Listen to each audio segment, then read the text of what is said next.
Parce qu'il vit, je n'ai rien à craindre. Mes lendemains sont assurés.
infiniment grand,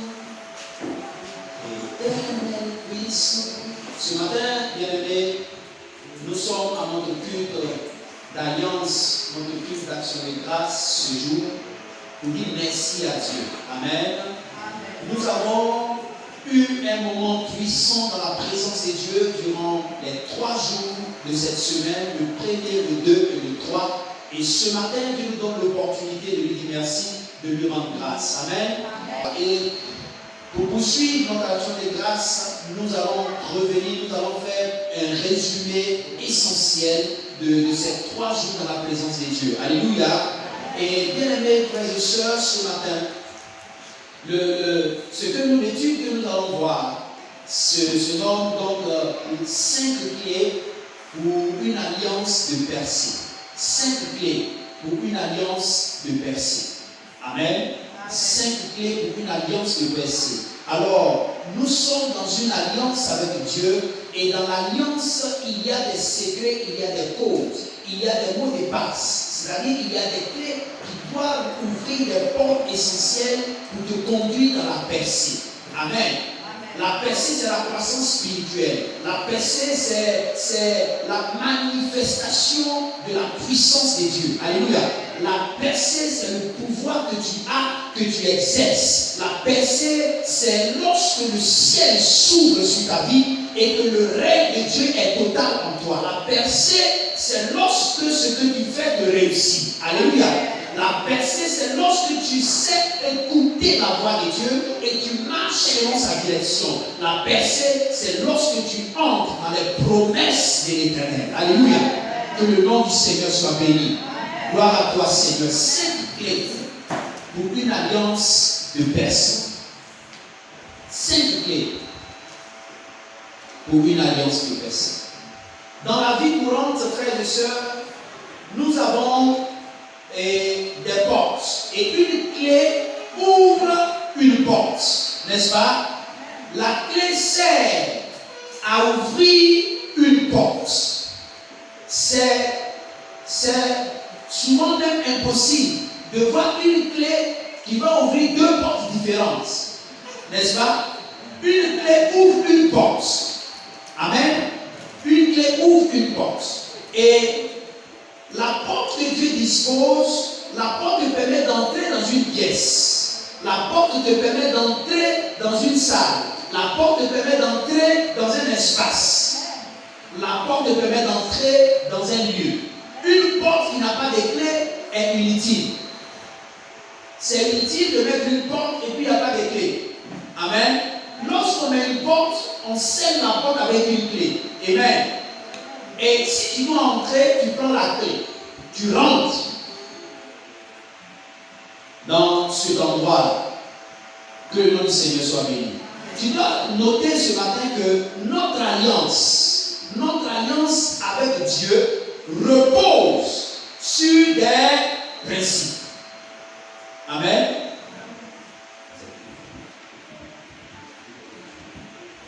Amen. Amen. Gloire à Jésus. C'est bon? Merci Seigneur. Notre alliance avec Dieu repose sur des principes. L'alliance que tu as, ta relation que tu as avec Dieu repose sur des principes. Amen.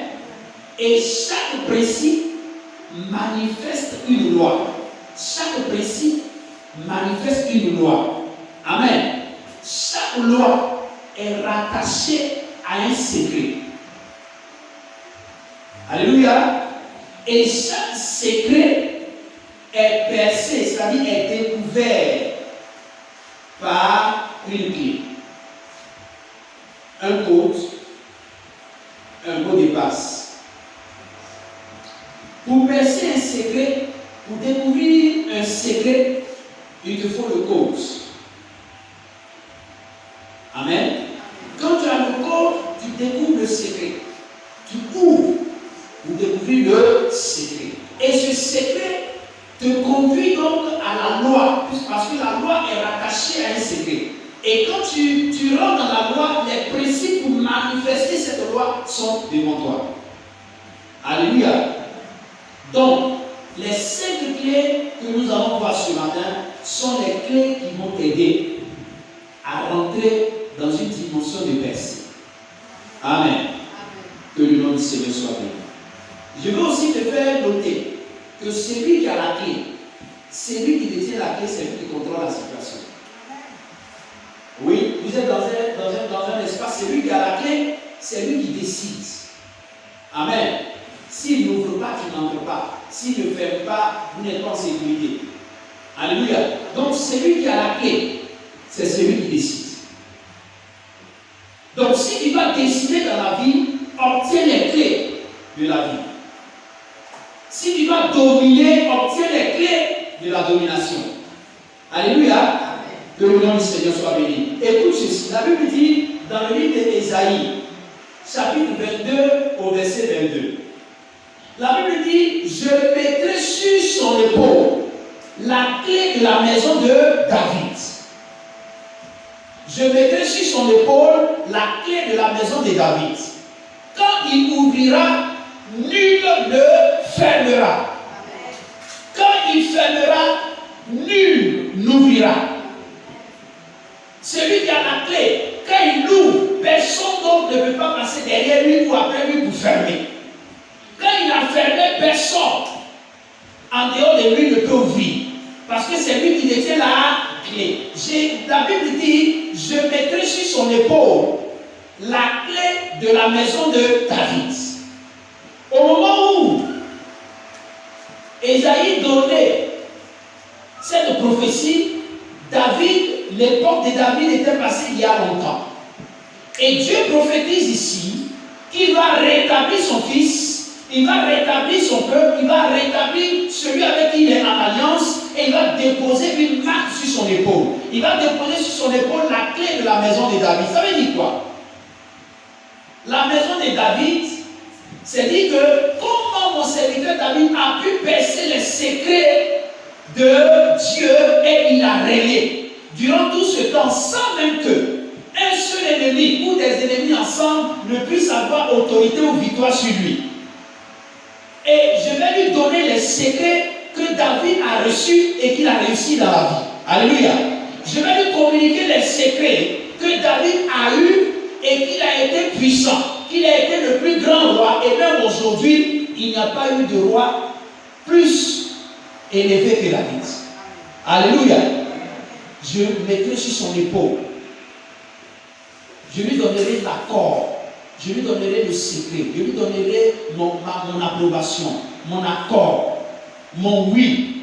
Pour que lui, il perce les secrets que David avait eus et qu'il a percé dans la vie. Alléluia. Gloire soit mon Dieu Seigneur. Donc, celui qui a la clé, il détient un pouvoir. Il détient un pouvoir. Nous allons donc voir la première clé. La première clé, c'est renouvelle ta pensée. Simple. Renouvelle ta pensée. Clé 1. Clé 1. Renouvelle ta pensée. Bien aimé dans le Seigneur, aucune percée dans la vie, aucune percée dans la vie n'est possible avec les pensées traditionnelles. Tu ne peux pas percer avec des pensées traditionnelles. Il te faut une pensée renouvelée. Amen. Quand tu rentres en alliance avec Dieu, ne reste pas dans cette alliance avec tes pensées traditionnelles. Les pensées traditionnelles, c'est les pensées que tu as acquises, les pensées que tu as reçues, les choses que tu as apprises quand tu n'étais pas encore avec Christ. Tu as eu l'habitude, tu as eu des façons de faire, tu as eu un mode de vie, tu as eu des manières. Mais quand tu viens en contact avec Christ et que tu gardes ces manières, tu gardes ce mode de vie, tu gardes ces habitudes, tu ne peux pas connaître de percée. Quelqu'un est là? Amen. Il te faut, frère, renouveler ta pensée pour rendre ta pensée identique à la volonté, à la pensée de Dieu. Pour que tu puisses accéder aux choses spirituelles. Les pensées de l'homme ne peuvent pas te conduire à la percée spirituelle, s'il te plaît. Il te faut renouveler ta pensée. C'est pourquoi la Bible dit dans Romains 12,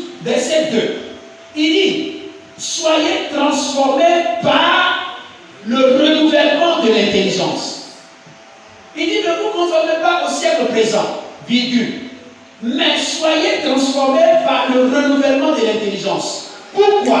Il continue pour dire, afin que vous discerniez la volonté de Dieu. Ça veut dire que quand tu renouvelles ta pensée, tu renouvelles ton intelligence, tu commences à capter, à percevoir la volonté de Dieu. Alléluia. Tu commences à capter la volonté de Dieu. La pensée ancienne que tu avais, la façon dont tu vivais avant, ne te permet pas de capter la volonté de Dieu.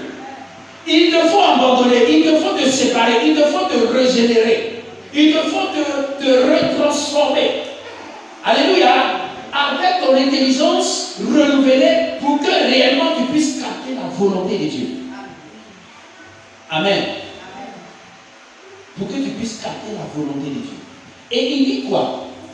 Pour que vous discerniez la volonté de Dieu, virgule, ce qui est bon, agréable et parfait. Ce qui est bon, agréable et parfait. Alors, cela vous enseigne aussi quelque chose.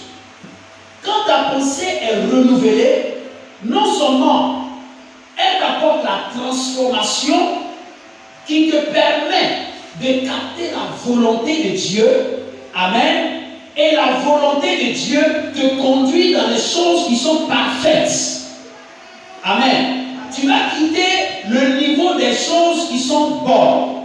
C'est-à-dire le niveau de bon. Tu vas quitter le niveau de bon. Tu vas accéder au niveau d'agréable et ensuite tu accèdes au niveau de parfait. Nous savons que notre Dieu est parfait. Alors quand tu es parfait et que toi l'imparfait, tu viens te connecter à lui et que tu renouvelles ta pensée, il t'attire à lui. Et pour t'attirer, il t'attire vers les choses qui sont de la perfection.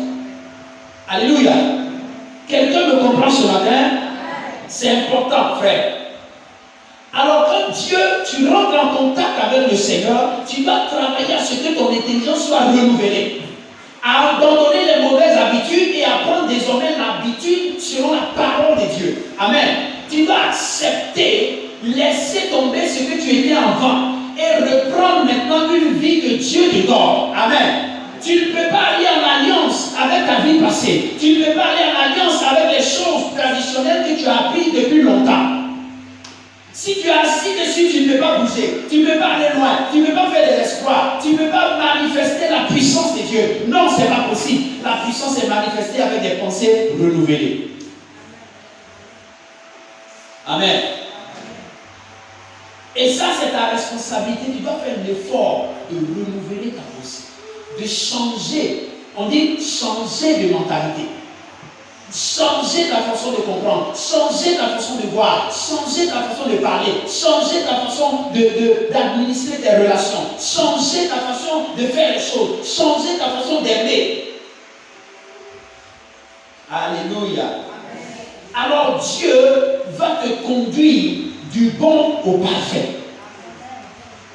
Lorsque tu as la pensée traditionnelle, tu vas faire les choses bonnes, mais qui ne sont pas parfaites.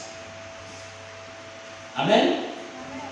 Oui, parce que tu vas trouver dans le monde des gens qui font des bonnes choses, qui ne connaissent pas Dieu, mais qui font des bonnes choses. Vous te dites que les bonnes choses ne sont pas au stade de l'enfant de Dieu. Ça est à la portée de tout le monde. Faire quelque chose de bien, quelque chose de bon, ça est à la portée de tout le monde. L'homme animal, il fait ce qui est bon. L'homme charnel, il peut faire ce qui est bon. L'homme spirituel aussi fait ce qui est bon.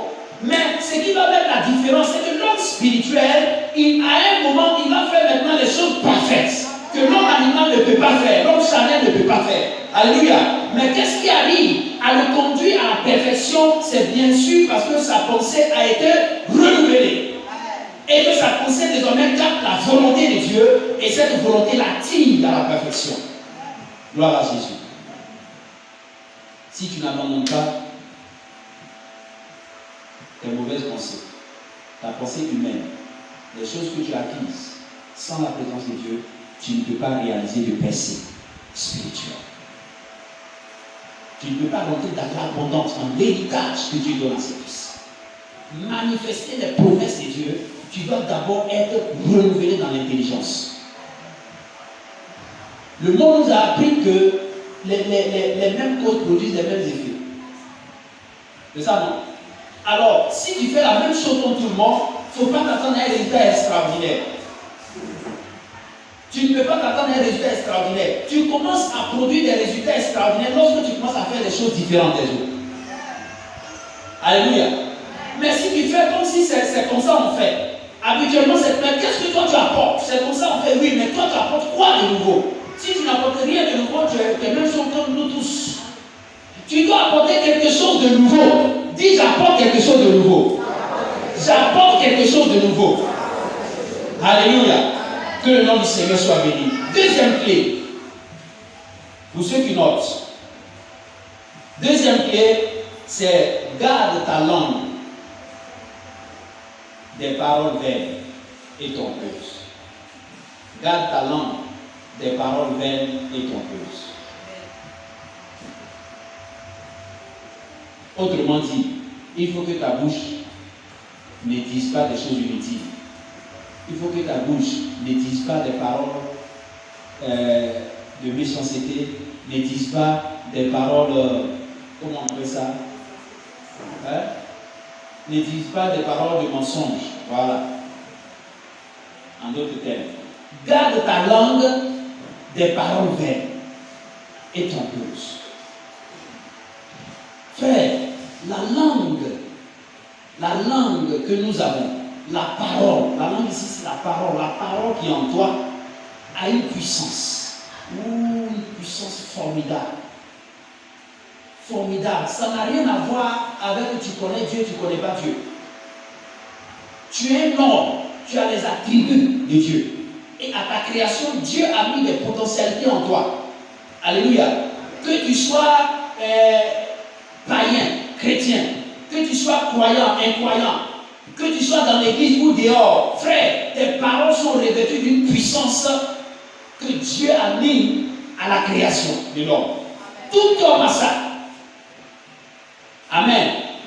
Il ne faut pas le négliger. Alors, cette parole, ce pouvoir, si tu manipules bien ta bouche, si tu manipules bien ta langue, tu vas bénéficier de ces avantages. Mais si tu manipules mal, je reprends. Si tu manipules bien, tu vas manger. Voilà, j'aime ça. Manger là, c'est mieux. Tu vas manger ses bénéfices. Mais si tu l'utilises mal, tu manipules mal, tu vas manger ses inconvénients. Ce que vous appelez conséquences. Dans tous les cas, tu mangeras. Soit l'un ou l'autre, tu vas manger. Si tu l'as bien utilisé, tu vas manger ses avantages. Si tu l'as mal utilisé, tu vas manger ses problèmes. Alléluia. Il y a un pouvoir dans votre bouche. Il y a une puissance dans votre langue. Quand vous parlez, il y a une force dedans. Alléluia. Tout le monde ne parle pas. Tout le monde, tous ceux qui existent, tout ce qui existe ne parle pas. Amen. Mais Dieu a mis cette fonction de langage en l'homme. L'homme parle. Tout le monde ne parle pas. Dieu a créé beaucoup de choses, mais l'homme parle. Alléluia. Et il a mis le pouvoir, la puissance dans le langage. Dans le langage. Tu l'utilises bien, tu manges ses fruits. Tu l'utilises mal, tu manges ses fruits. Amen, amen. Alors, on voit ça dans Proverbe. Proverbe 18, verset 21. Proverbe 18, verset 21. La Bible dit, la mort et la vie sont au pouvoir de la langue. Virgule. Quiconque l'aime mangera les fruits. Amen. Proverbe 18, 21. La mort et la vie sont au pouvoir de la langue. Ça veut dire que quand il t'a créé, dans ta langue, dans ta bouche, dans tes paroles, il y a la vie, il y a la mort. C'est-à-dire que ta parole a la capacité de donner la vie, ta parole a la capacité de donner la mort. Tu peux construire, tu peux détruire. Tu peux bâtir, tu peux renverser. Avec simplement que ta langue, frère. Et il te dit, si tu l'aimes, ça veut dire que si tu l'aimes, si tu l'utilises, quiconque l'utilise va manger ses fruits. Point. Il n'a pas dit que ces fruits-là sont doux ou bien sont amers. Il dit, tu vas manger ces fruits. Ça veut dire que dans les deux sens, si tu l'utilises bien, tu vas manger les bons fruits qui vont sortir. Si tu l'utilises mal, tu vas manger les mauvais fruits qui vont sortir. Ne pense pas que tu vas mal l'utiliser et puis Dieu va regarder et puis va te donner les bons fruits seulement. Non. Ta langue va créer les propres fruits que tu vas manger. C'est pourquoi avec ta bouche, tu peux détruire une relation, avec ta bouche, tu peux construire une relation. Avec ta bouche, tu peux t'attirer des ennemis. Avec ta bouche, tu peux te faire des amis. Amen. Avec ta bouche, tu peux détruire ton entreprise. Avec ta bouche, tu peux construire ton entreprise. Avec ta bouche, tu peux envoyer des problèmes dans la famille. Avec ta bouche, tu peux réconcilier la famille. Il y a un pouvoir, une puissance dans votre langue. Veille sur ta langue. Quand tu as une alliance avec Dieu, un enfant de Dieu, il a les paroles de l'Éternel. Tes paroles doivent exhorter, tes paroles doivent fortifier, tes paroles doivent donner la vie, tes paroles doivent délivrer, tes paroles doivent libérer quelqu'un.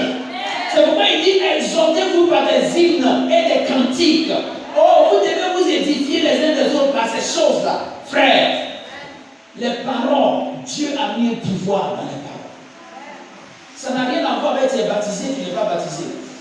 Quand tu es né, tu es homme, Dieu a mis ça en toi. Tu le connais, tu ne le connais pas. Non, ce système, il est déjà en toi. Alléluia. C'est comme si quelqu'un qui est né et puis il a ses yeux. Non, tu n'as pas besoin d'être chrétien pour avoir les yeux. Tu n'as pas besoin de connaître Jésus pour avoir un cœur. Tu n'as pas besoin, oui, de rentrer en alliance avec Dieu pour avoir des oreilles. Quand tu es né, tu as ça. Maintenant, si tu veux, tu mets ton oreille où tu veux, ça c'est ton problème. Tu mets tes yeux là où tu veux, c'est ton problème. Si tu mets dans les mauvais coins, tu récoltes les conséquences. Alléluia. Le pouvoir de la langue, manipulez ça bien, s'il vous plaît. Manipulez bien pour bâtir votre vie.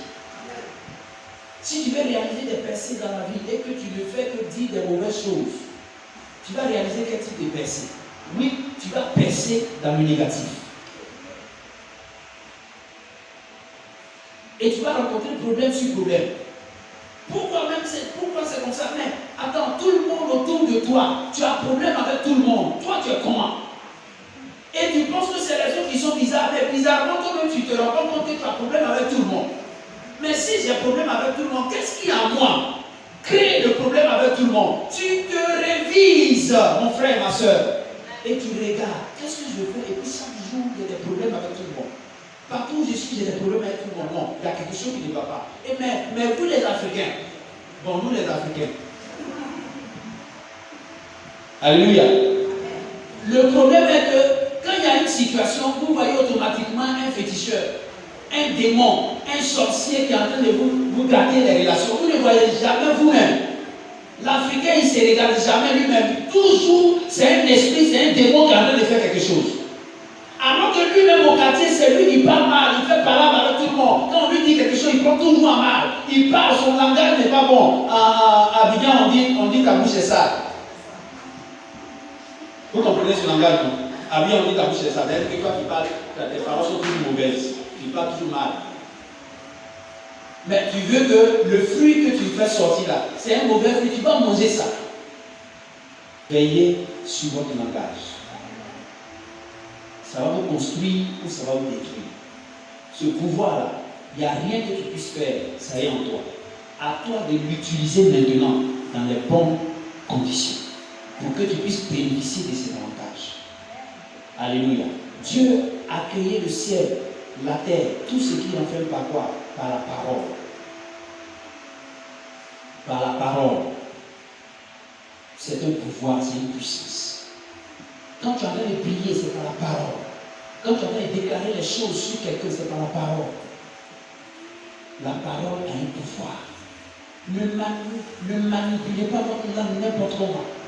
Avant de parler, la Bible nous éduque.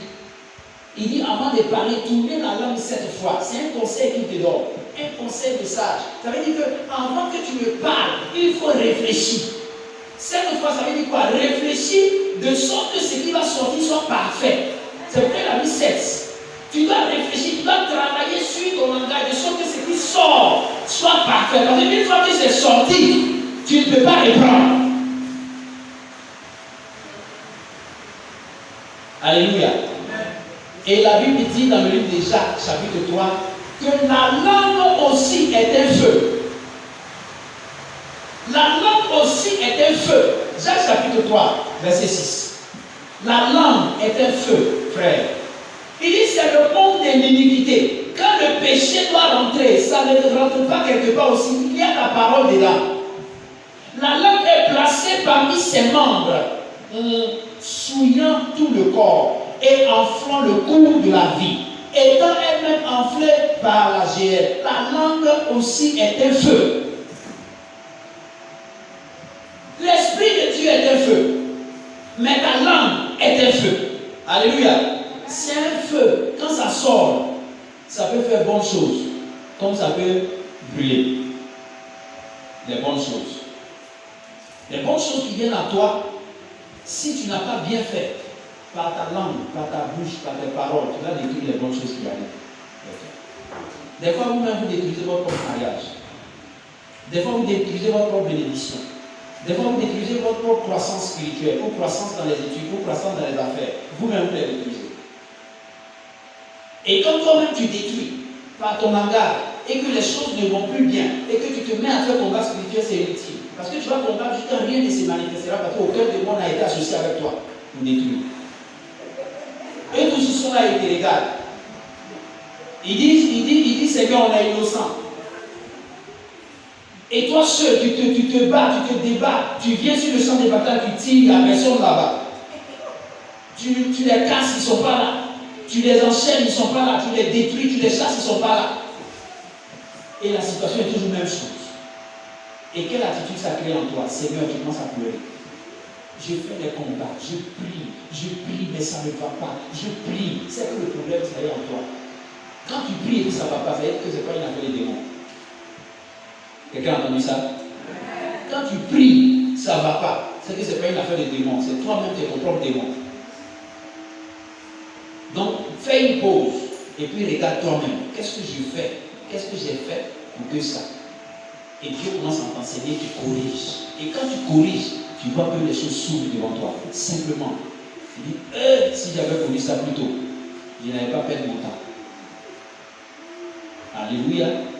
Vous-même, vous avez la capacité de détruire, vous avez la capacité de construire. La mort et la vie sont au pouvoir de la langue. Quiconque l'aime en mangera le fruit. Deuxième clé. Garde ta langue contre les mauvaises paroles. Il y a des gens, que mentir là, ça ne lui fait rien. Parce que les hommes aiment classer les choses. Ça c'est un petit mensonge. C'est un petit mensonge, bon ça c'est pour s'amuser. Il n'y a rien qui sort de toi qui est mis dans le panier d'amusement ou bien qui est mis au bouillon. Jamais. Tout ce qui sort de toi est considéré. Est considéré. Tout ce qui sort de toi est considéré. C'est pourquoi Jésus nous a enseigné pour dire, ce n'est pas ce que tu manges, ce n'est pas ton foutou, ce n'est pas ton baka, ce n'est pas ton riz, ce n'est pas ce que tu manges qui te souille. Il dit, c'est ce que tu dis, ce qui sort de toi, qui souille l'homme. Si tu es souillé, ce n'est pas un aliment, c'est ce qui sort de toi qui te souille. Frère, faisons attention. Je veux dire, fais attention à ta parole, à ce que tu dis. Aux parents, faites attention à ce que vous dites sur vos enfants. Aux enfants, faites attention à ce que vous dites sur vous-même, à ce que vous dites sur vos familles, sur vos parents. Que le nom du Seigneur soit béni. Nous sommes sur la deuxième clé, n'est-ce pas? Troisième clé.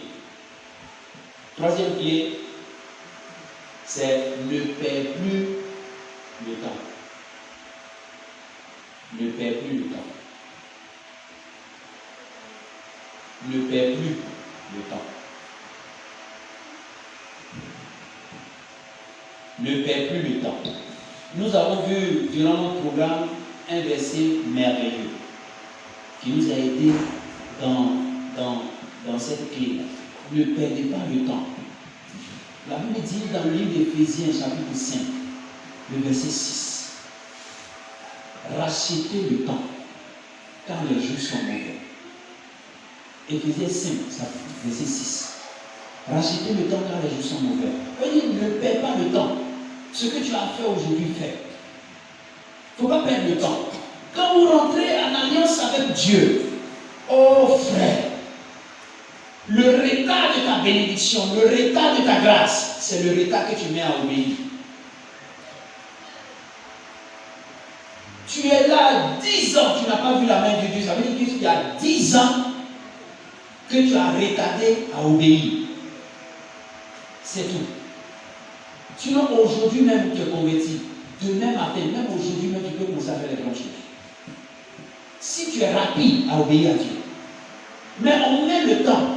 Généralement, quand les gens viennent à Christ, quand ils viennent à Christ, ils veulent faire un peu encore. Les choses spirituelles sont là, les vérités lui sont enseignées, mais je ne suis pas encore prêt. Il prend son temps. Il n'est pas encore prêt. Il vivait dans un péché, il a connu Christ. Ce péché est trop doux, il ne peut pas laisser pour le moment. Je vais attendre un peu d'ici l'année prochaine, le temps que je gagne ceci, et puis je vais abandonner ça. Il n'y a même pas de problème. Quelqu'un ne te tuera pas pour ça. Mais si c'est 2 ans que tu dois mettre pour te séparer de ça, c'est 2 ans, c'est grâce que tu devrais bénéficier pour entendre aussi. C'est comme ça marche. C'est pourquoi il dit tu ne peux pas servir 2 maîtres à la fois. Tu ne peux pas servir 2 maîtres à la fois, tu ne peux pas suivre 2 chemins à la fois. Et quand tu es là, quand tu connais la vérité, que tu n'obéis pas et que tu attends un peu, alors les grâces et les bénédictions rattachées à cette vérité aussi attendent un peu. Parce qu'on ne peut pas te donner et puis toi tu dois attendre. La récompense de l'obéissance vient lorsque tu commences à obéir. On ne te donne pas ça en avance, ce n'est pas crédit. On te donne et puis tu vas payer après. Non, non, non. Tu obéis et tu reçois la récompense. C'est comme ça. Tu n'obéis pas, ça attend. Le nombre d'années que tu vas mettre à obéir, c'est le nombre d'années que ça va mettre à se manifester pour toi. Bien aimé, donc quand tu reçois Christ, quand tu viens à Christ, ne perds pas le temps. Cherche à savoir ce qu'il faut faire. Cherche à savoir ce qu'il y a lieu de faire. Qu'est-ce qu'on ne fait pas ici? J'étais dans un royaume, je vivais comme je voulais. Mais maintenant, je suis dans le royaume de Dieu. Ici, là, qu'est-ce qu'on fait? Qu'est-ce que je ne dois pas faire? Apprends ça vite. Et puis mettre ça en pratique vite. Ne perds plus le temps, frère. Parce que le temps n'est pas long. Les jours sont mauvais, le temps n'est pas long. Tu n'as pas assez de temps. Donc, quand tu connais, obéis en même temps. Quand tu as reçu, obéis en même temps. C'est très important. Tu as capté la volonté de Dieu parce que ta sagesse, ton intelligence a été renouvelée. Tu as capté la sagesse de Dieu, la volonté de Dieu sur quelque chose. Et à partir de ce moment où tu viens de comprendre cette vérité, applique. N'attends pas demain. Qui remet à demain? En chemin. N'attends pas demain, c'est maintenant. Pourquoi la Bible dit que demain ne vous appartient pas? Si vous attendez la voix du Père, c'est aujourd'hui qu'il faut obéir. C'est aujourd'hui qu'il faut obéir. C'est maintenant qu'il faut obéir. Alors tu regardes ta vie. Depuis longtemps, tu es dans la maison de Dieu. Depuis longtemps, tu es à Christ. Qu'est-ce qui n'est pas encore manifesté pour toi? Identifie-les. Qu'est-ce que je n'ai pas fait? Et puis ces choses-là sont restées encore longtemps sans se manifester pour moi. Et commence à découvrir ce secret et obéir en même temps. Même si ça doit te coûter des choses chères, oui, obéis. C'est ça aussi la volonté de Dieu. Obéis en même temps, ne le mets pas à demain, frère. Obéis. Tu as compris le principe de la dîme? Oui, n'attends pas. N'attends pas quand je vais commencer à travailler. Si tu as connu les principes de la dîme, il ne faut pas attendre quand tu vas commencer à travailler parce que bon, voilà, on nous enseigne que la dîme, c'est la 10e partie de tout revenu. C'est-à-dire ce que tu reçois. Le revenu que tu as. Bon, moi, comme je n'ai pas de salaire, comme je ne travaille pas, ok, bon, pour le moment, quand je vais travailler, bon, il n'y a rien à faire, je vais obéir. Même quand tu ne travailles pas, au moins tu as un 100 francs, 200 que tu utilises pour toi-même. Si on t'a donné pour aller remettre à quelqu'un, il ne faut pas payer 10 000 ans. Ce n'est pas pour toi. Mais quand c'est pour toi, que tu dois utiliser pour toi-même, c'est pour toi, commence à obéir. Et ta fidélité dans les petites choses vont t'accompagner dans les grandes choses. C'est tout. Alléluia. Commencez à obéir. Vous êtes jeunes, vous avez connu ces principes-là. Commencez dès maintenant à obéir. Et quand tu obéis, la même grâce libérée sur celui qui travaille, qui pèse sa vie, est libérée sur toi. Parce que tu obéis. On pense que la dîme, là, même quand c'est 100 francs, je ne dois pas payer parce que c'est 100 francs. Non, c'est pas beaucoup. Mais la dîme, c'est la dîme. La dîme, c'est la dîme. Tu as reçu 1000 francs, donne les 100 francs. Et la dîme, à ce niveau-là, c'est pour celui qui commence à comprendre les choses de Dieu. Commence avec la 10e partie. Et quand il sera bien assis, Dieu lui-même va t'enseigner, va te donner la révélation interne de la dîme. Alléluia. Je crois qu'à Oreb 2020, j'avais bossé un peu cette petite partie. Certainement, un jour, on aura l'occasion d'enseigner, mais je vais rappeler encore pour toi. La dîme, selon le principe lévitique, est calculée. Parce que dans le principe lévitique, les choses sont faites avec mesure. Même quand tu dois faire offrande à Dieu, on te dit ce qu'il faut faire. La quantité de farine, la quantité de bœuf ou la quantité de mouton que tu dois apporter, on te dit. Tout est calculé, scientifique. Ça, c'est selon le principe lévitique. Dans le sacerdoce des Lévites, c'était calculé. Tu comprends?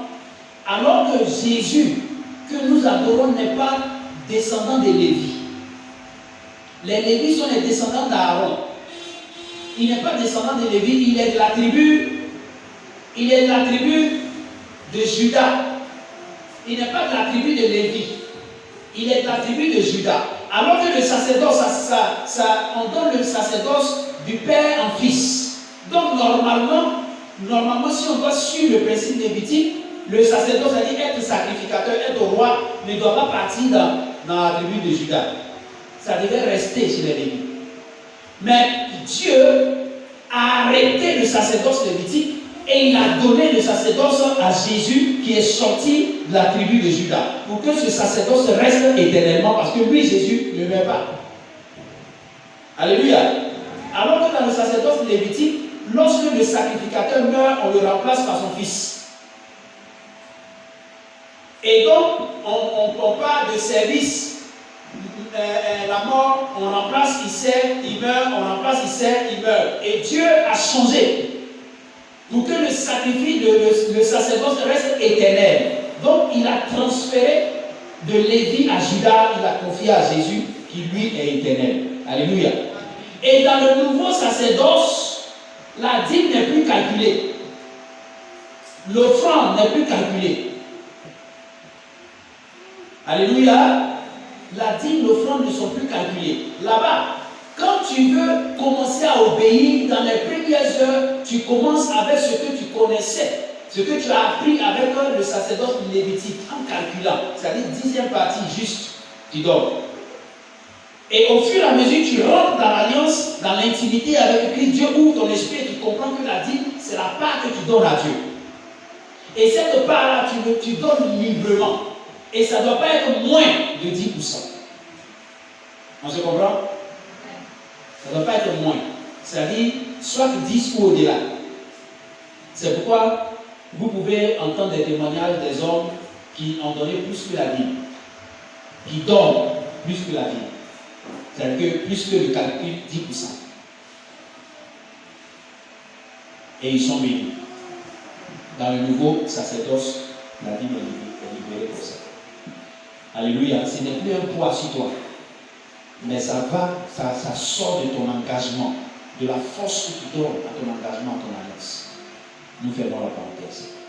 Donc, ne perdez plus le temps, frère. Ne perdez plus le temps. Ne vous laissez plus distraire par des choses qui occupent trop votre temps. Vous n'avez pas le temps pour le Seigneur. Vous n'avez pas le temps pour vous engager réellement avec Dieu. C'est quel type d'alliance où on n'a pas le temps pour l'autre? Vous rentrez dans une alliance de mariage, vous n'avez pas le temps pour l'autre et vous voulez que votre maison reste en paix. Si tu n'as pas le temps pour l'autre, l'autre n'a pas le temps pour toi, vous êtes dans une maison, vous êtes séparés. Personne n'a le temps pour son ami. À quel moment vous asseyez pour parler? À quel moment vous partagez? À quel moment vous vivez votre communion? Il n'y en a pas. Si tu n'as pas le temps pour l'autre, bon voilà. Quelqu'un d'autre aura le temps pour lui. Ou quelqu'un d'autre aura le temps pour lui. Ou pour elle. On se comprend? Ayez le temps pour Dieu. Et ce temps-là, ce n'est pas quelqu'un qui vous donne, c'est vous-même qui vous allez créer votre propre temps pour Dieu. Ce n'est pas Dieu qui a venu te donner le temps pour lui. C'est toi-même, tu te donnes le temps pour Dieu. Alléluia. Donner le temps à Dieu. Au lieu de donner le temps à des causeries inutiles. Souvent, même c'est entre frères en Christ, dans la même église. Quand ils se rencontrent dehors, il n'y a rien de spirituel dans leur causerie. Rien de la connaissance, rien de la parole de Dieu dans leur causerie. C'est inutile, cette causerie-là. Il faut que vous vous édifiez. Vous devez vous édifier. Partagez par des hymnes, des psaumes et des cantiques. La Bible est claire. La parole est claire. Fortifiez-vous.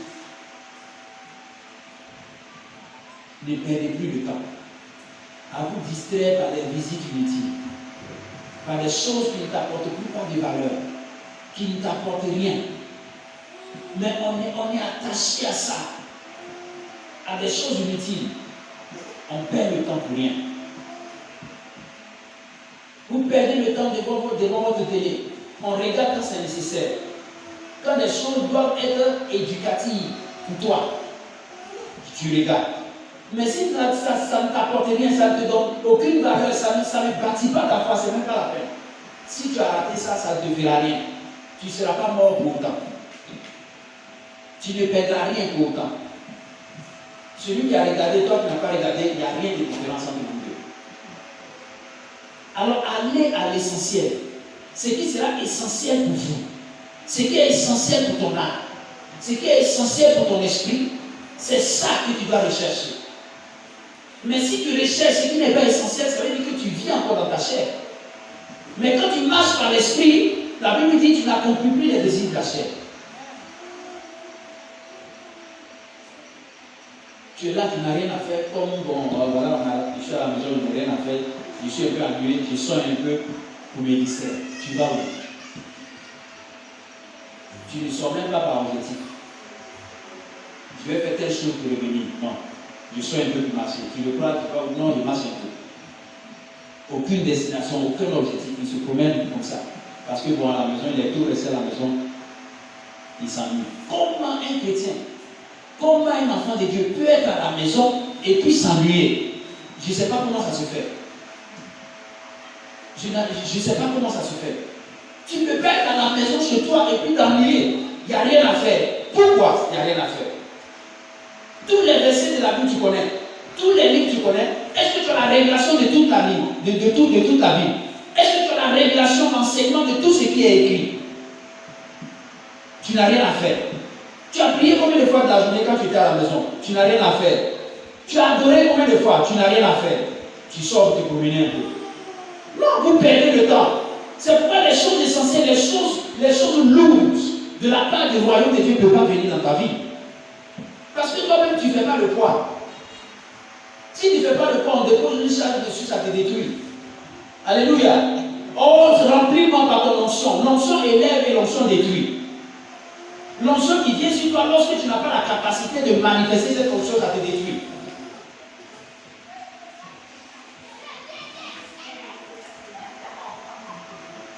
Est-ce qu'on se comprend? Ne perdez pas le temps, frère. Allez à l'essentiel. Vivez à l'essentiel. Nourrissez votre âme, nourrissez votre esprit. Vous serez fort et prêt à rencontrer ou à faire face à n'importe quelle situation dans la vie. Mais si tu es faible, le vent vient t'emporte. La tempête vient t'emporte. Tu n'es pas solide. Cherchez à être solide. Cherchez à être solide. Investissez-vous dans la parole de Dieu. Investissez-vous à remplir votre âme. Ne perdez pas le temps à faire des choses inutiles. Concentrez-vous sur Dieu, sur votre esprit. Séparez-vous des hommes qui vous distraient. Les personnes qui vous distraient, séparez-vous. Cette relation ne vous profite pas. Je ne sais pas ce que je vais faire. Un ami qui vient te voir tous les jours, il n'y a rien d'important dans vos causeries. Il te prend facilement 30 minutes, 1 heure. Il n'y a rien d'important dedans. Ça ne t'apporte rien. Ça ne te fait pas gagner de l'argent, ça ne te fait rien, ça ne te donne rien. C'est des relations, je ne sais pas à quoi ça sert. Mais si c'est une relation où, même si lui ne connaît pas Dieu, il vient te rendre visite et tu as l'occasion au moins de lui enseigner, de lui prêcher la parole, ça c'est utile. Alléluia. Ça c'est utile. Amen, amen.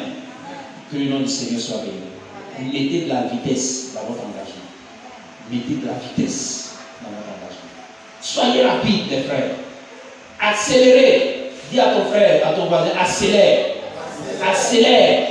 Il ne faut pas retarder, accélère. Alléluia. Quatrième clé. Reste fidèle. Quatrième clé. Reste fidèle. Reste fidèle. Bien aimé dans le Seigneur, la Bible dit en Ésaïe chapitre 11, verset 5, la justice sera la ceinture de ses flancs et la fidélité la ceinture de ses reins. Ésaïe 11, verset 5. La fidélité est la ceinture de tes reins.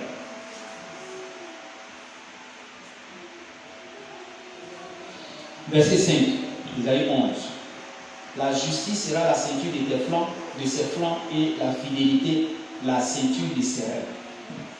Restez fidèle, bien aimé. Tu vas comprendre pourquoi. La Bible dit ici que la fidélité, c'est la ceinture de tes reins. Les reins purifient le sang. C'est-à-dire que ça enlève les déchets.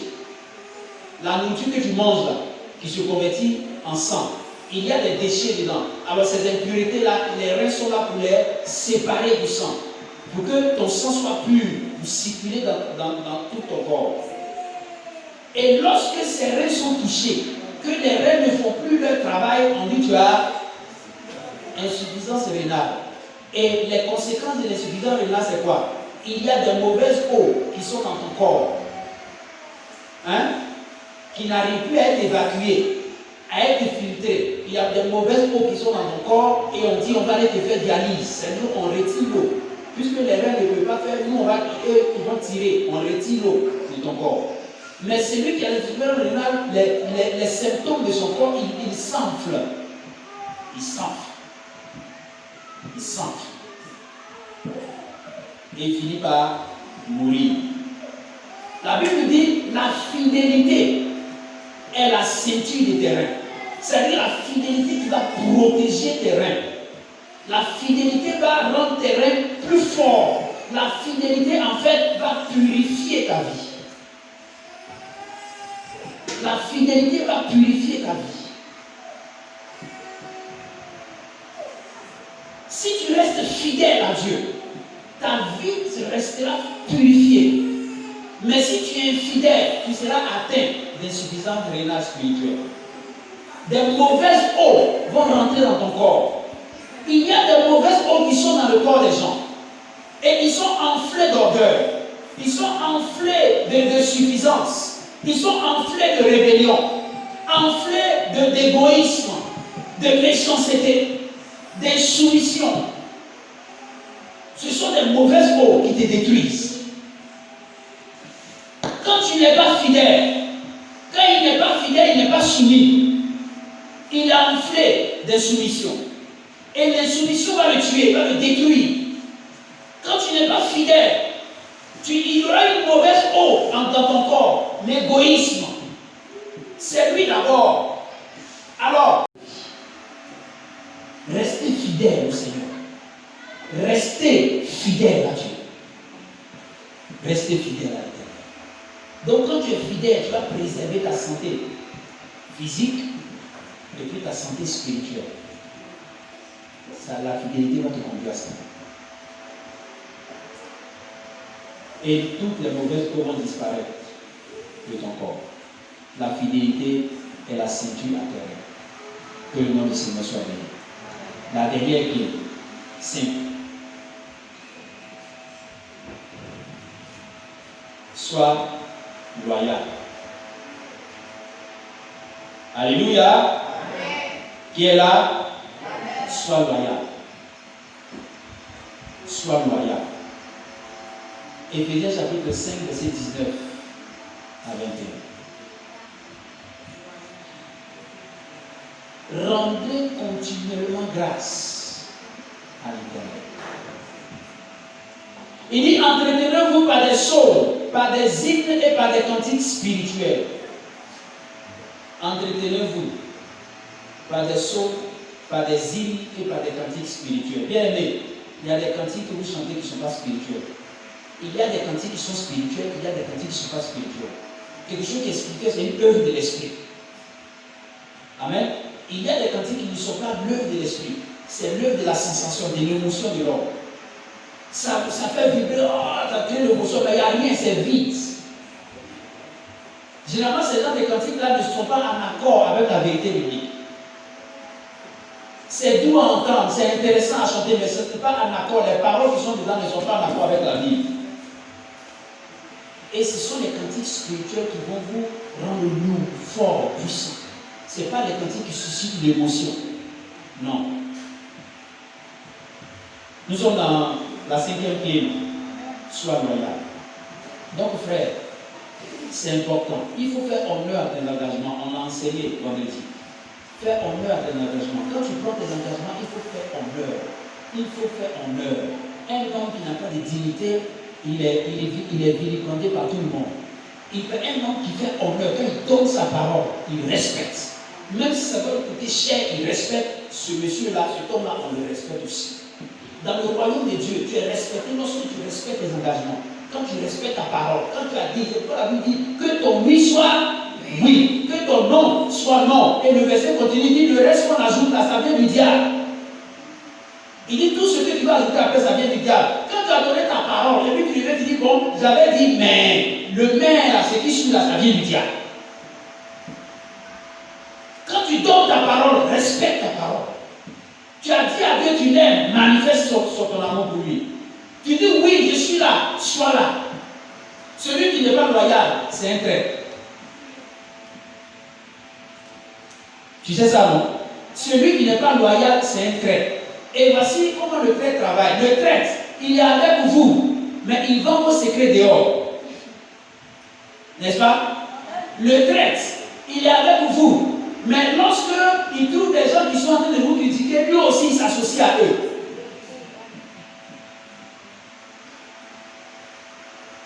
Celui-là n'est pas loyal. Alors, celui qui est loyal, tu es dans la famille de Dieu. Quand quelqu'un parle mal de Dieu, toi, ça doit te mettre mal à l'aise. Tu ne dois pas être d'accord avec ça. Quel que soit ce qu'on va dire, tu n'es pas d'accord parce que toi-même, tu es de la famille de Dieu. Mais si tu es d'accord avec ce qu'on dit contre la famille de Dieu, tu n'es rien fait. Tu n'es pas loyal. Même quand dans ta famille, dans la famille de Dieu, il y a certaines choses qui se font, qui ne sont pas bien, et que les gens du dehors sont en train de critiquer, toi, tu ne dois pas être d'accord avec eux. Oui. Pourquoi? Parce que c'est ta famille, c'est la loyauté, c'est le royaume qu'il faut défendre. Les choses internes se règlent en interne. Pas pour les gens du dehors. La Bible a été claire, Paul a été clair. Il dit que ce ne sont pas les gens du dehors qui vont vous juger, qui vont traiter vos problèmes. C'est vous-même qui traitez vos problèmes. Mais pourquoi c'est les gens du dehors qui traitent? Parce que c'est vous-même les traîtres qui apportez ça dehors. La loyauté, reste loyal. Soyez loyal. Quand tu es dans une famille, sois loyal. Ta famille est bonne, ta famille est moins bonne. Sois loyal à cette famille parce que c'est ta famille. Défends ta famille. Maintenant, quand vous retrouvez dans ta famille, ta vérité là, tu dis. Alléluia. Tu dis ta vérité. Mais en face des gens qui ne sont pas de cette famille qui critiquent, non, tu ne dois pas venir t'associer à ces personnes. Si tu le fais, tu deviens un traître. Les secrets de la famille ne sont pas présentés dehors. Le monde dehors a l'information de ce qui se passe dans l'église parce que les gens de l'église donnent l'information dehors. Et ce sont les traîtres qui le font. Et ce traître-là, il n'est pas loyal. C'est ce que c'est. Il est avec vous, mais il va vendre vos secrets. Il est avec vous, mais une fois que tu es venu te confier à lui, tu parles avec lui pour ton problème. Certainement, tu voudrais que vous priez ensemble. Et après vous, ça se retrouve chez quelqu'un d'autre. Tu es un traître. Un frère est venu te voir. Vous échangez. Ah frère, vraiment, 2 jours avec des problèmes. Je voudrais que tu te joignes à moi, on va prier. Voici mon problème. Tu as prié avec le frère dans ce sens. Et après, l'information se retrouve chez quelqu'un d'autre. Tu es un traître. Tu es un traître. Faites attention. Ces choses petites, souvent, comme on le dit, a de graves conséquences sur nous-mêmes, notre propre vie. Et regardez comment les traîtres finissent. Comment les traîtres finissent. Arrivé à un certain moment, tout le monde les méprise. Or, ils sont inconsidérés. Jusqu'à même aller se donner la mort. Leur traîtrise les détruit. Leur manque de loyauté les détruit. Sortez de l'équipe des traîtres. Sors de là-bas. Il ne faut pas faire alliance avec les méchants. Ne fais pas alliance avec les méchants. Ne fais pas alliance avec les moqueurs. Reste dans ta famille spirituelle. Reste dans ton église. Reste dans ta famille. C'est ta famille. Même si elle n'a pas grande chose, c'est ta famille. Reste loyal. Tu abandonnes ta famille, tu prends une autre famille, tu fais ta famille alors que ta famille est là. Elle ne t'a pas rejeté. Mais toi-même, tu rejettes ta famille parce qu'elle n'est pas jolie. Tu rejettes ta famille parce que ta famille n'a rien. Tu rejettes ta famille parce que là-bas, il n'y a pas quelqu'un qui est allé loin à l'école. Tu rejettes ta famille parce que là-bas, bon, on ne mange pas bien. Et c'est une autre famille qui est ta famille. Là-bas, tu es soumis. Oh, là-bas, tu es bien. Là-bas, tu respectes tout le bord. Mais ta famille, tu méprises. Tu es un traître. Et tu vas finir dans le tombeau.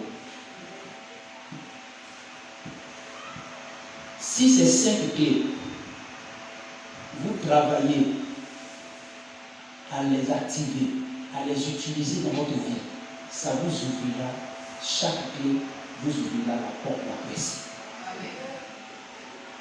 Vous ouvrira la porte de la paix. Arrêtez d'être traîtres dans l'église. Les traîtres dans l'église, ils sont dans l'église, ils font comme s'ils sont convertis, ils ne sont pas convertis. Tu es un traître. Ils sont dans l'église, mais ils refusent de s'engager pour les choses spirituelles. Ils refusent de s'engager dans une intimité, une relation vraie avec Dieu. Il est là, mais il est faux. C'est un faux frère. Quand c'est un faux frère, c'est un traître. Arrêtez d'être faux. Soyez vrai. Soyez vrai. Les gens qui sont censés être dans l'église, c'est les gens qui sont soumis à la parole de Dieu. Ceux qui sont censés être dans la maison de Dieu, dans l'alliance avec Dieu, c'est ceux qui sont soumis à obéir à Dieu. Alléluia. Amen. Si tu n'obéis pas au principe de Dieu, tu es un traître dans l'église. Et le royaume de Dieu te regarde. Et quand le ciel te regarde, il dit lui c'est un traître, lui c'est un traître, lui c'est un traître, elle c'est un traître, elle c'est un traître, elle c'est un traître. Et les traîtres sont utilisés par l'ennemi. Ils sont des points de contact de l'ennemi, comme dans cette famille. Ils sont des points de contact. Et l'ennemi passe par eux pour persécuter la famille. L'ennemi passe par les traîtres pour attaquer la famille. On dit le malheur arrive. Mais malheur à celui par qui le malheur arrive. Si le malheur doit venir, veille à ce que ça ne passe pas par toi. Alléluia. Si le scandale doit arriver dans l'église, veille à ce que ça ne passe pas par toi. Si ça passe par toi, tu seras aussi détruit et emporté par ce scandale. Que le nom du Seigneur soit béni. Frères et sœurs dans le Seigneur, voici des clés qui vont vous affermir dans la foi. Et vous serez des personnes extraordinaires sur nos hommes. Vous serez des personnes extraordinaires. Vous allez faire de grandes choses. Ça n'a rien à voir avec que tu as allé, tu as eu doctorat. Dieu n'a rien à voir avec ton diplôme. Je veux dire que si tu as un diplôme, tu n'as pas de diplôme, ce n'est pas ce qui est important. Mais ton alliance avec Dieu, c'est ça qui est important. Amen. Mais si tu as l'école, veille à ce que tu atteignes les hauts niveaux. Il ne faut pas dire que non, comme moi je connais Dieu, dans tous les cas, il n'y a pas d'enfer d'école, donc je vais abandonner. Si tu abandonnes, alors que Dieu t'a prévu pour parler certainement à des ministres, pour que tu puisses parler à un ministre, pour que toi aussi tu sois ministre. Vous comprenez pas ça? Parce que souvent vous êtes dans des pays, là où nous on n'est pas dans c'est l'affaire. Vous n'êtes pas dedans, mais pour que tu puisses lui parler, si tu n'es pas ministre, tu demandes l'audience et il n'est pas obligé de te recevoir. Tu es assis ici, tu as parlé à combien de ministres? Tu as parlé à ton maire combien de fois? Ton député même à qui tu as applaudi pour lui, tu as voté, tu lui as parlé face à face combien de fois? Il t'a reçu combien de fois? Mais si tu es député, tu n'as pas besoin de prendre l'audience, tu l'appelles au téléphone, vous parlez. Alléluia. Si tu es ministre, tu parles avec des ministres. Alors Dieu t'utilise, il t'élève, il te positionne à un niveau pour que les gens qui sont de cette génération qui sont à ce niveau-là, tu puisses les influencer avec la parole qu'il te confie. Voici le plan du Seigneur. Pourquoi vous abandonnez ces choses? Pourquoi vous abandonnez ça? Heureux les pauvres, car le royaume des cieux à eux. C'est de quel pauvre il s'agit? Si tu es pauvre, tu risques de parler au Seigneur. Bien.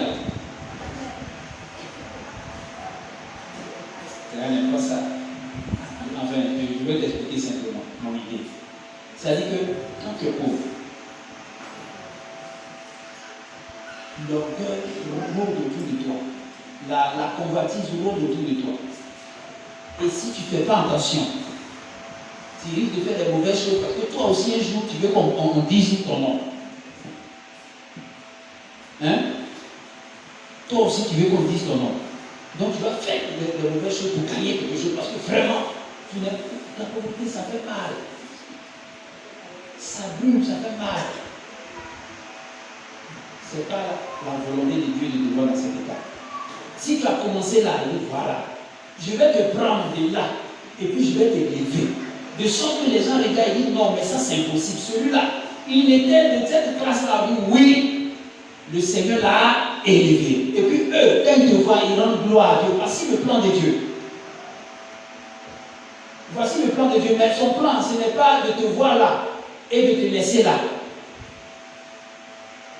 Si tu es encore là, c'est parce que toi-même, tu n'as pas encore décidé de quitter là. Sinon, il est prêt. Tu comprends maintenant mon idée? C'est de ça que je vais parler. Alléluia. Travaillons.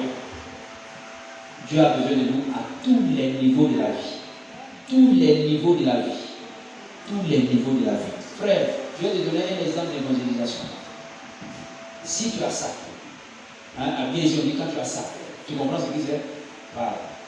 Et que tu viens dans un endroit, tu viens dans un quartier où les gens se déroulent. Tu as garé ta voiture tranquillement. Et tu viens, tu rentres dans le quartier. Tu tapes dans n'importe quelle porte, on te dit bonjour avec ce livre. Oui, parce que tu as quelque chose. Ce que tu dis là, ce que tu vas dire là, ça va rentrer. Même ton Jésus tellement dit oui, ça me montre ce que Jésus fait. Ton évangélisation devient facile. N'est-ce pas? Parce qu'à côté de oui, Jésus elle-même qui répond là, il se dit que tu vas lui donner quelque chose si tu es content. Mais quand tu n'as rien comme lui, viens taper, puis viens dire Jésus t'aime. Ouais, Jésus même, et puis on est dans le quartier ici. Toi, tu pries tous les jours là, tu es dans le quartier ici avec lui. On parle de bonnes choses, toi aussi tu as venu parler aussi. D'ailleurs, même tu me dois 300. Ça fait 2 mois que tu n'as pas encore payé, tu me dis Jésus même. C'est ce que vous recevez, c'est ce que tu vas recevoir. Donc, le plan de Dieu est plus grand que ce que le monde nous a enseigné. C'est plus grand que ce que le monde. Le monde n'a plus le temps de nous enseigner les mauvaises choses qui nous ont rendus mauvais et impossiblement mauvais. Frères, captons la volonté de Dieu et rentrons dans la percée spirituelle au nom de Jésus. Alléluia. Donc voici les clés qui sont entre tes mains. À toi de les manifester et de vivre le royaume de Dieu sur la terre. De représenter dignement Dieu parmi les hommes. Que le nom du Seigneur soit béni. On va prier. Levons-nous à l'eau.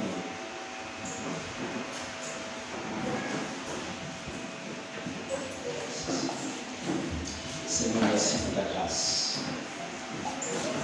Seigneur, merci pour ton amour. Seigneur, merci pour ta fidélité. Oh, béni sois-tu, Seigneur.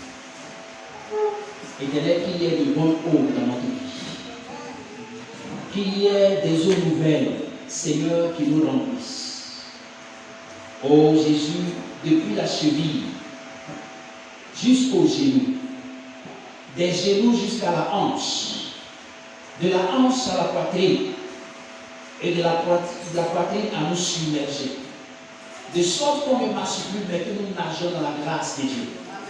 Oh Seigneur, que les bonnes eaux arrivent dans la vie de tes enfants. Que les bonnes eaux, éternelles, dans ce mois de juillet, arrivent dans la vie de tes enfants, Seigneur. Oh Dieu de grâce, que des eaux vives coulent en nous, Papa. Coulent en nous pour effacer les mauvaises pensées que le monde a mis dans notre cœur. Pour effacer les mauvaises pensées, les mauvais enseignements que le monde a fixés en nous. Que ton nom puissant vienne les détruire au nom de Jésus. Pour déposer en nous, éternel Père, une nouvelle pensée. Oh Seigneur, déposez en nous des nouveaux, afin que nous soyons renouvelés. Que notre intelligence soit renouvelée. Que nous voyons les choses désormais selon la dimension de Dieu. Que nous voyons les choses désormais selon l'orientation que le Père donne. Que nous comprenons selon le cœur de Dieu et non selon le cœur des hommes, Seigneur. Voici la vie de ton fils et de ta fille ce matin qui se présente à toi. Éternel, voici ces mains levées vers ton trône de gloire. Papa, tu connais cette main. Tu connais cette main. Tu sais, éternel Dieu, là, le souci, le problème qu'il y a dans cette main. Tu sais qu'est-ce qui a été blocage dans cette main depuis des années. Tu sais ce qui ne va pas. À ce culte d'alliance pour ce mois de juillet. Oh Papa, auquel nous sommes venus te dire merci, Papa, ce matin. Seigneur, tu libères cette main. Et elle enchaînée depuis des années, cette main est libérée et délivrée ce matin. Nous te rendons gloire parce que tes eaux mauvaises qui avaient stagné dans leur vie éternelle sont puisées, sont vidées au nom puissant de Jésus. Remplacées par les nouvelles eaux éternelles, mon Père, pour leur donner le sourire, leur donner la joie, la santé parfaite, la croissance spirituelle, la percée surnaturelle. Seigneur, à compter de ce matin, il réalise des grandes choses. Il réalise des choses nouvelles parce que tu les amènes dans un nouveau niveau. Oh Saint-Esprit, ami fidèle, consolateur éternel, sois la consolation de ton Église. Essuie les larmes de ton assemblée. Seigneur, essuie les larmes de ton assemblée à cause des nouvelles choses que tu fais dans leur vie. Des nouvelles choses, éternel Dieu, qui leur arrivent. Essuie les larmes de tristesse, les larmes de douleur, les larmes de mépris, les larmes, éternel Dieu, Seigneur, d'oppression, les larmes, éternel, de productivité, les larmes de sécheresse, les larmes de pauvreté, les larmes, éternel Dieu, Seigneur, de négligence. Que ces larmes soient essuyées dans leur vie. Oh Dieu de grâce, renouvelle ta grâce et ton alliance dans leur vie, Seigneur.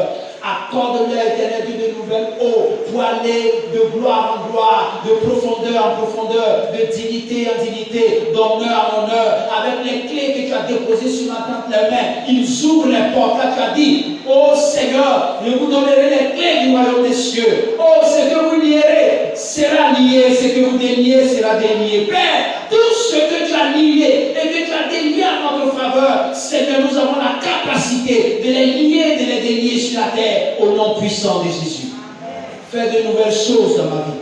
Des choses extraordinaires. Des choses que les hommes vont dire, mais c'est impossible. Des choses, éternel Dieu, que les hommes vont dire, mais nous ne croyons pas nos yeux. Comment cela a pu arriver? De nouvelles choses dans la vie de tes enfants. De nouvelles choses dans la vie de l'Église. Des choses renouvelées. Des choses dans la gloire, à l'autorité, à la dimension de Dieu. Fais de nouvelles choses dans notre vie. Oh Saint-Esprit, nous croyons en ton efficacité, à ta puissance, à ta gloire. Réalise, éternel Dieu, cette grâce, cette puissance dans notre vie. Et libère ton amour éternel pour nous, au nom puissant de Jésus-Christ. Oh, merci Seigneur. Chante avec moi.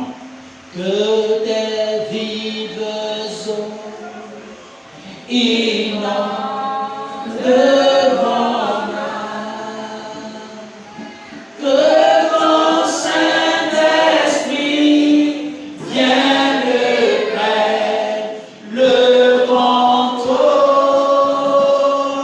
Chaque situation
dans ma vie.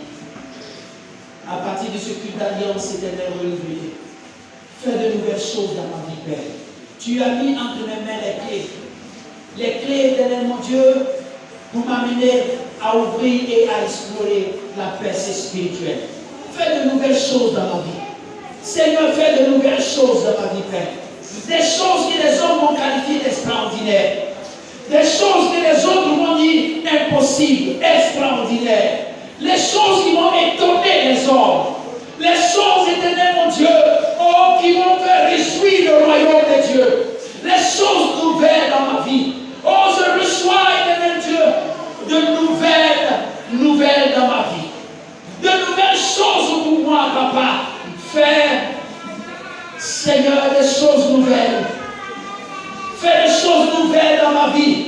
Oh, Saint-Esprit, des choses nouvelles, éternel Dieu, dans mon amour pour toi, des choses nouvelles, dans mon engagement pour toi, des choses nouvelles, Seigneur, dans ma manière de parler, des choses nouvelles, dans ma manière de penser, des choses nouvelles, dans mon cœur, des choses nouvelles, Seigneur, Père, dans mon âme, des choses nouvelles, en mon esprit, oh Seigneur, fais de nouvelles choses dans ma famille, fais de nouvelles choses dans l'église, fais de nouvelles choses avec moi, Père. Je n'arrivais pas à prier, fais de nouvelles choses avec moi. Je n'arrivais pas à méditer, fais de nouvelles choses avec moi. Je n'arrivais pas à parler, fais de nouvelles choses avec moi. Seigneur, je n'arrivais pas à dire la vérité.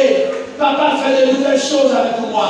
Papa, je n'arrivais pas à me séparer de ce péché, à me séparer de l'abomination, à me séparer de l'impudicité, à me séparer de l'alcool, à me séparer de la cigarette, à me séparer du vol, de l'escroquerie, à me séparer des calomnies, à me séparer des injures, à me séparer des querelles. Mais aujourd'hui, fais de nouvelles choses dans ma vie. Je me sépare de ces choses. Je suis nouveau, parce que Jésus renouvelle mon intelligence. Fais de nouvelles choses, éternelles, dans ma vie.